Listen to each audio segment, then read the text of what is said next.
temperamental, I might change it. So this was. That would be a terrible idea. No, just kidding. All right, ready? Sort of. I guess my partner should be ready too. All right. Yeah, I'm good. On topicality, we're not going for an extended reading. That solves all their offensive position. Also, go down to the bottom of the topicality argument. They make the argument that substance is key to education and fairness, which means that you should always reject all procedural questions in this debate. That's going to be key when looking at their framework argument. They make a framework argument that they make a framework argument that you should reject the negative for us reading a critique, but that is a procedural question. So at the point where substance is key, then you should focus on the substance of the critique. That's pretty clear. On the PMC.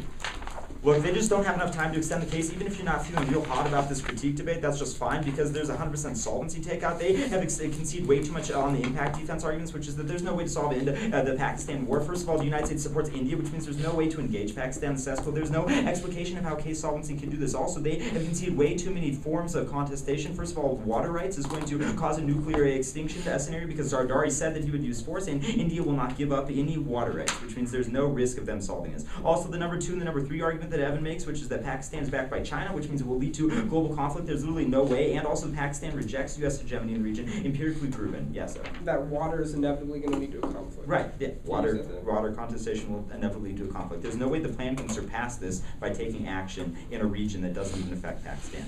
Also, on advantage 2, they concede the argument that U.S. has previously pursued a scorched earth, which means it's clear that any advantage from U.S. soft power, it comes with the disadvantage of using force against it, which means that the U.S. diplomacy is always two-faced and double-sided, and every country knows this, which means there's no possibility of getting any solvency on the case. On the theory position. First of all, there's no definition of what a policy action is, so we are policy because we determine a certain course of action. Second, counterinterpretation. The negative must provide a policy, the negative must provide an advocacy that changes the status quo. One, we meet this argument because we change the way that we look at global sovereignty. Also, we concede your net benefits framework. We're just contesting the way that you evaluate impacts within net benefits, which means there's no link to this position. Also, this argument is simply a critique's bad. They're calling us cheaters are. They say that we debate policy every round. That's not a reason that we should err toward policy debate. That's a reason that we should reject going toward policy debate every time, and we should have the occasional critique debate, but also it's not what we justify, it's what we've done in this round. Our critique is linked specifically, intrinsically to the plan action because they're defending U.S. soft power and diplomacy, which means we have a good topically educational critique argument. Also, there's no reason that our critique decreases education. You can't divorce the methodology from the action you take, which means it's impossible to evaluate the plan in a vacuum unless we also look at the methodology. On the critique thesis page.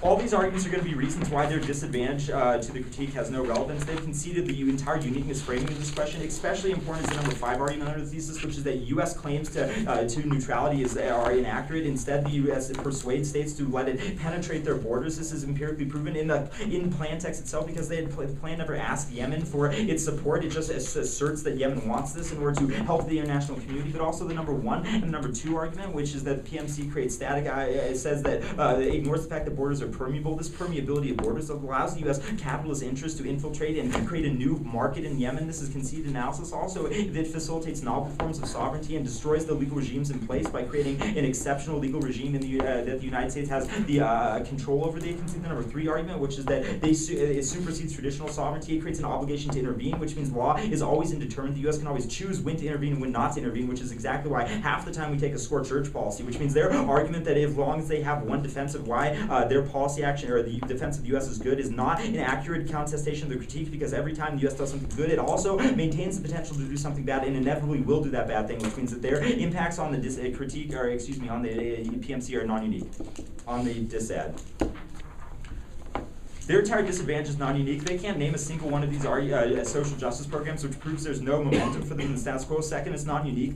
None of these 2 million groups, even though they interact with the internet, they all share ideology. They don't share a single ideology. They range from Malcolm X to Martin Luther King Jr. This is clearly proven. There's no shared ideology right now. So even if our critique fosters a certain hegemonic ideology, it doesn't shatter the movements because there's already no cohesiveness. Also, there's no link. There's literally no interaction between our critique is an indicting interaction between the people in countries, the individuals or social networks. We're critiquing the state-to-state relations, which means that we don't disrupt this. In fact, we are going to link to in this position. We open up a space for countries to interact with, for individuals across countries to interact by supporting local movements. We are making an argument that local identity along the nation state is key to contesting this global sovereignty, in which local populations have no control over their identity, no control over the government, because the U.S. takes complete control of the government. Also, we are an incremental change. We're making arguments that we need to focus on the first winning the battle against the nation state before we win the battle against global sovereignty, which means we are solving all of this disadvantage. Also, we must focus on real-world consequences, including what states do wrong. Even the state does something right occasionally, but must also prioritize what the state does wrong and critique it for this. Also,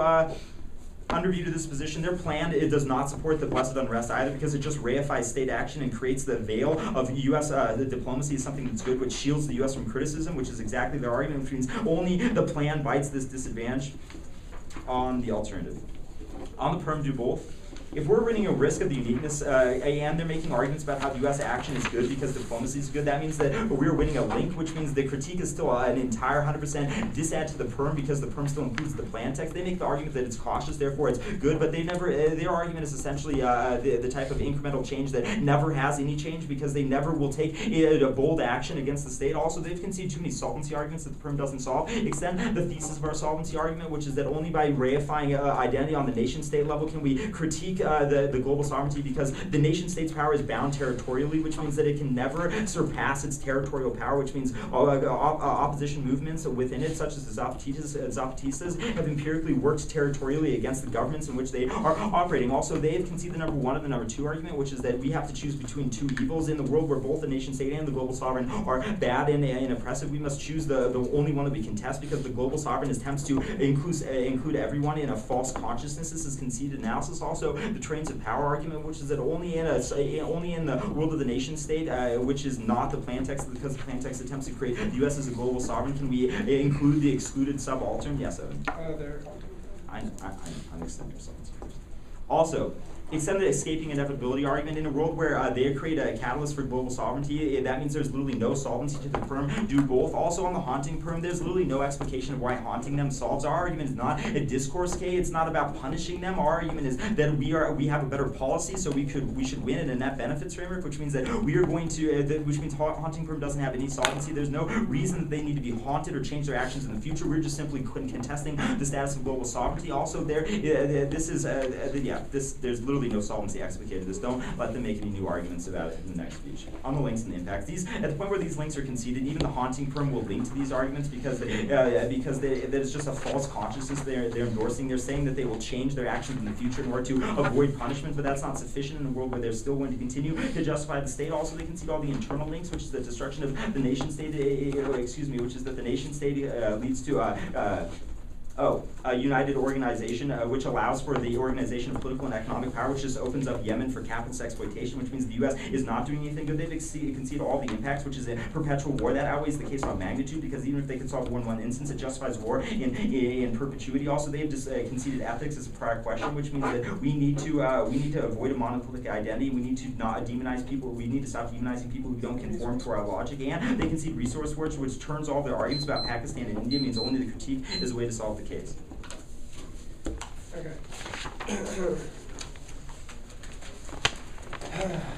We're going to go, not that, overview to the round on a piece of paper if you like, and then I'm going to talk about same order as Zach. So the case, their framework, our thesis, then their disadvantage to our case, and alternative impacts.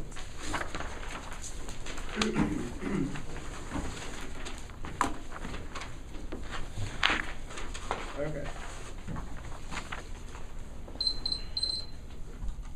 Everybody ready? even if you don't buy a single argument we make on the K, we are winning terminal no links to their entire case. They have zero solvency for their affirmative plan position, which means you vote negative because it is not a good policy. Specifically, they do not contest water conflict will cause inevitable war between India and Pakistan. This means none of their solvency has any unique function because this war is coming in the status quo. They also concede that the United States is allied with India and Kashmir, and the United States is allied with China and Kashmir because of hegemonic influences of the region. This will lead to an inevitable conflict. They have no solvency for their entire advantage. One, they also concede that Pakistan doesn't want the United States right now. They're going to try to go for the argument that they accepted flood aid, but this doesn't count an argument that they still won't let us have military force in the region. There's a distinct difference between this. They have no solvency on advantage. Two, they dropped the argument that the United States has no solvency for soft power diplomacy right now because I extended their 2009 scorched earth policy. The United States soft power comes double-handed. We are going to win that any good action of soft power by the United States also coupled by the threat and the execution of a bad action such as the scorched earth policy. In fact, their uniqueness arguments is the impact to our K. Literally, they spelled it out for you. United States global sovereignty leads to us just scorching the earth of whoever we want. This is bad and it's worse than the K. You prefer this impact that we create on their case because they have no solvency. Go to the case specifically. I covered the case in my overview. You're going to vote for us on any risk of our K because they have no plan solvency. Onto the thesis of onto their interpretation. They provide no definition for a policy action. We tell you that you as the judge can decide that we are a policy action. We tell you to reject them and vote negative. This is perfectly fine. Also, we tell you that our K is a unique instance of education that is not policy-oriented, which is better for us because we get to examine the methodology that justifies their impacts. They have no impact to their ground loss. Also, you cannot divorce methodology from your justifications for your impacts. We're simply having a discussion in net benefits about why it's bad to endorse your impacts with that methodology because it leads to worse impacts. We're winning those impacts on the K, so we will win this round. Go on to the thesis of the K. They're simply losing the heart of our argument, which is specifically that the sovereignty they justify is exerted in ways that allows the United States to define what is security and define what is peace. They will always use this to exert capitalist control of market structures and manipulate and control other countries for best resource interests. We are winning that argument straight out of the K. Go to the K to the dissent, sorry. Look, you're not going to vote here because you simply don't know what the blessed unrest means. Sure, this sounds like a cool metal band from when you were a kid, but we don't actually know what it means. We have no interaction with the blessed unrest. They are totally contradictory. There's no cohesion in the status quo. They don't give uniqueness for why they are 2 million cohesive units that we violate. We have no uniqueness. Also, you should extend the link turn. That's enough to get us out of this position, if not vote for us. That we open a space for local identities because we protest the global sovereign, which means that we are better for all these individual communities. You say we don't destroy the internet. That's kind of preposterous. Onto the K. On the alternative. Neither of the perm works because we are winning links. The links are disadvantages to the perm because you would reinsert the state's ability to be hegemonic in a world where we have total control over who we exert ourselves against, who we protect. At that point, you're going to extend the alternative and extend solvency points on the alternative 1 through 4. The alternative is the only way for us to reject international sovereignty and open a space that ties state power to its territory. They're going to try to tell you in the PMR that the United States can do good things. Their scorched earth policy rejects this argument. It's empirically proven we don't do good things. And secondly, we are telling you that the result of U.S. hegemonic control is that the United States will insert capitalist, relegate you to the periphery. We take all of your resources, exploitation into the world, which is worse for them. You should extend the impacts. This leads to perpetual resource wars. This internal links their case and it leads to destruction of ethics and obviously genocide.